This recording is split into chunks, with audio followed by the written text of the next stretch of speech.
Hello, I'm Simon Whistler, you're watching TopTenzNet, and in the video today we're looking at the top 10 amazing and mind-bending whodunit movies. We all do it when a mystery movie comes on. We sit enraptured looking for clues, trying our damnedest to become the finest real-life Sherlock Holmes there is. Oh, it's the boyfriend, we would say. Oh yes, of course, it's the plate of sentient avocados. That's probably what we'd say while watching a David Lynch film. But some of these mysteries, better known as whodunits, manage to fool even us, the part-time gumshoes who totally knew the killer was Nick Cage the whole time because just look at him. These are some of the best whodunits that have been put to film, and no, if you haven't seen these movies, we're not going to tell you who, in fact, did it. We'll leave that for you to figure out yourself. Number 10. The Big Sleep.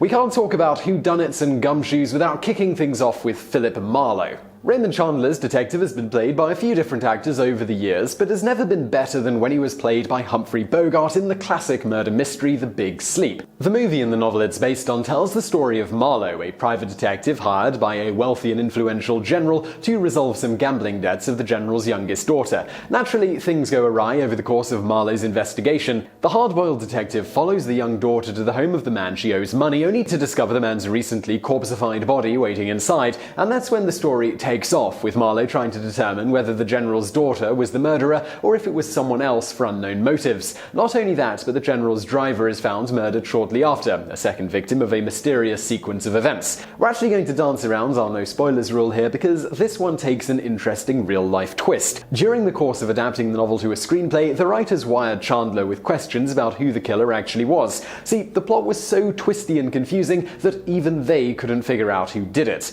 Well, what was Chandler's response? He said, "Damn it, I didn't know either." Number 9. Who Framed Roger Rabbit? Now we move from one of the most famous fictional detectives in history to a character that was clearly an homage not only to Philip Marlowe, but also to Jake Gitz of Chinatown fame. Eddie Valiant, a down-on-his-luck booze-hound, gets hired to take incriminating pictures of a cartoon vixen named Jessica Rabbit and the man she may be cheating on her husband with, Marvin Acme. Shortly thereafter, upon revealing the pictures of Jessica and Acme playing patty cake, no, that's not a euphemism, they're actually playing the children's game, to her husband, the titular cartoon rabbit, Acme winds up dead. Naturally, Roger Rabbit is the prime suspect. He was the one with the clear motive, and he was known to be in a drunken rage on the night of the murder, which was also the night he found out about the patty cake sessions. From that point on, it's up to Valiant to find out who killed Acme, and just as importantly, who, well, framed Roger Rabbit. It's right there in the title, guys. While the revelation might not be as shocking as some other movies on this list, the movie still does a stellar job of recreating the classic noir atmosphere, which blends surprisingly well with the cartoon mayhem. Number 8. A Perfect Getaway. Let's switch things up from the world of noir to a more modern take on the whodunit with the 2009 film A Perfect Getaway. This is a more under-the-radar movie than a lot of other films on our list, to the point where, when reviewing it, Roger Ebert admitted not knowing much about it and initially thinking it was a romantic comedy in the film's opening minutes. And why wouldn't he? I mean, the movie starts out pleasant enough with the goofy and lovable Steve Zahn starring as one half of a couple, with Mila Jovovich as his better half on their honeymoon in Hawaii. Things take a dark twist early, though, when a grisly murder is discovered in Honolulu with a man and a woman suspected of committing the crime. Naturally, the film introduces us to 3 such couples, Zahn and Jovovich, as well as hitchhiking drifters Chris Hemsworth and Marley Shelton, and Timothy Olyphant, a former Special Forces badass, and his girlfriend, played by former MTV wannabe VJ finalist Kylie Sanchez. The film has fun with some of the genre tropes, with Zahn's character Cliff, an aspiring screenwriter, leading to the dialogue literally bringing up the notion of red herrings in movies exactly like the one they're in. One way that you know a mystery has succeeded, even after revealing the murderer, is that when you look back over the course of the film, nothing feels like a cheat. That's part of what makes A Perfect Getaway such a successful whodunit. As Ebert said in his review, all's fair in love and war, and the plots of thrillers. Number 7. Clue. You can't talk about whodunits without including the movie based on the game that is literally about solving a whodunit. It'd be foolish for us to leave out Clue, a project that was years ahead of its time in terms of adapting a board game into a film. Only in this case, it completely worked. That's thanks in no small part to the impeccable cast, which included Tim Curry, Madeline Kahn, and Michael McKean, among others. With tongue planted firmly in cheek, the movie managed to deliver uproarious madcap comedy while also delivering a genuinely intriguing murder mystery.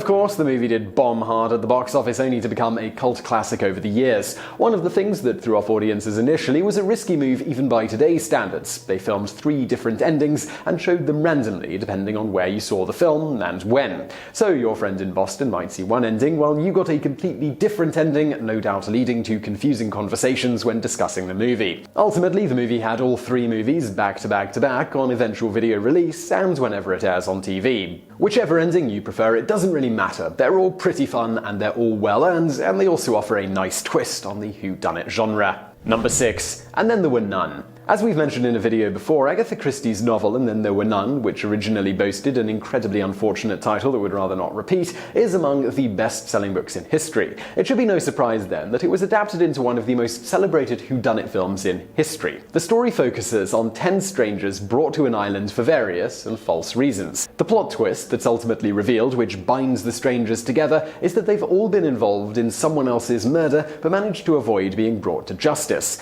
So from the start you know they're not exactly model citizens. When they all discover that they don't actually know the host and he may not actually exist at all, they try to flee the island but are informed that the boat won't return until Monday. They're stuck, and slowly but surely they begin getting killed off one by one, and the question becomes who will survive until the boat returns on Monday. If you're really curious to find out who the killer is, you can watch the entire film for free since 20th Century Fox let its copyright lapse, and the movie is now in the public domain. Number 5. Memento. Do you want a mind-bending whodunit? Well, then Memento is the movie for you. One of the most confusing mystery movies of the last few decades, and maybe ever, that confusion is only heightened by the fact that the movie unfolds in reverse order. Adding even more confusion is the inclusion of flashbacks, which unfold in chronological order and are interspersed with the scenes that are telling the story backward.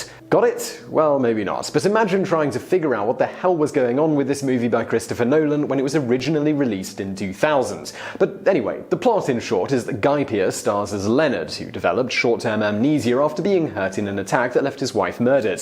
Now he's out to find the person responsible, only he can't remember anything for longer than about 15 minutes. So he begins tattooing clues on his body and leaving himself notes trying to solve the murder and get his revenge. As convoluting and as mind-bending as the plot seems, it's well worth it to simply admire the artistry on hand by Nolan, the stellar performances, and an ending that completely delivers and puts an entirely new spin on the whodunit genre. Number 4. The Nice Guys. While it received plenty of critical acclaim, Shane Black's The Nice Guys was generally overlooked by the general masses when it came out in 2016. It's a classic neo-noir throwback that draws out an intriguing murder mystery, but it's also genuinely one of the funniest movies to have come out that year. The movie stars Russell Crowe and Ryan Gosling as 2 extremely bottom-of-the-barrel private detectives who grudgingly agree to work together after a porn star is found dead, having crashed her car through some unfortunate family's house, and another girl has gone missing. As is generally the case with movies like this, things are bigger and generally more dangerous than they seem, with a web of lies, crime, and deceit leading to unexpected places. Gosling plays the drunken buffoon of a detective who occasionally flashes some genuine aptitude for his profession, but is better off just letting his brilliant daughter do most of the thinking. Crowe, on the other hand, is adept at punching people extremely hard, but is a lot smarter and more perceptive than he initially seems. If that sounds like a familiar character for Russell Crowe, well, we're going to get to that later on in this video. Suffice to say that The Nice Guys weaves one hell of an intriguing whodunit, while also delivering some enormous laughs along the way.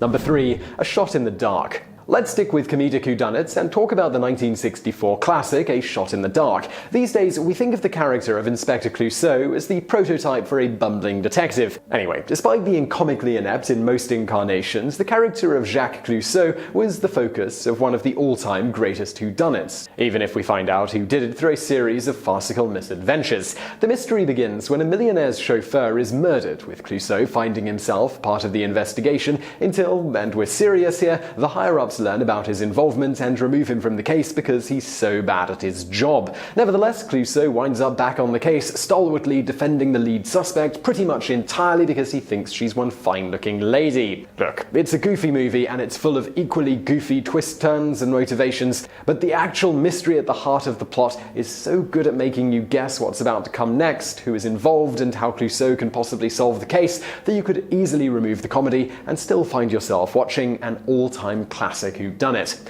Unfortunately, some of the other attempts to recapture the magic of this particular mystery were less than successful. Number 2. The Usual Suspects. As much as we said we're not going to spoil any of these movies, we think it's safe to assume that everyone watching this video, even if you've never seen The Usual Suspects, knows exactly who did it. But the joy of watching the movie, which takes its name from a line from the movie Casablanca, is watching the clues reveal themselves as Kevin Spacey's character, Verbal Clint, tells the story of what happened on a shipping pier that resulted in dozens of grisly deaths. What makes The Usual Suspects different from your typical whodunit is that it isn't so much a murder mystery as a wide-ranging mystery involving the machinations of an entire mysterious criminal empire. 5 felons find themselves in a criminal lineup and wind up working against their will for the notorious Kaiser Sose, a man so mysterious people don't believe that he actually exists. The story is told entirely via flashback, with Spacey relaying what transpired in a performance that earned him an Academy Award.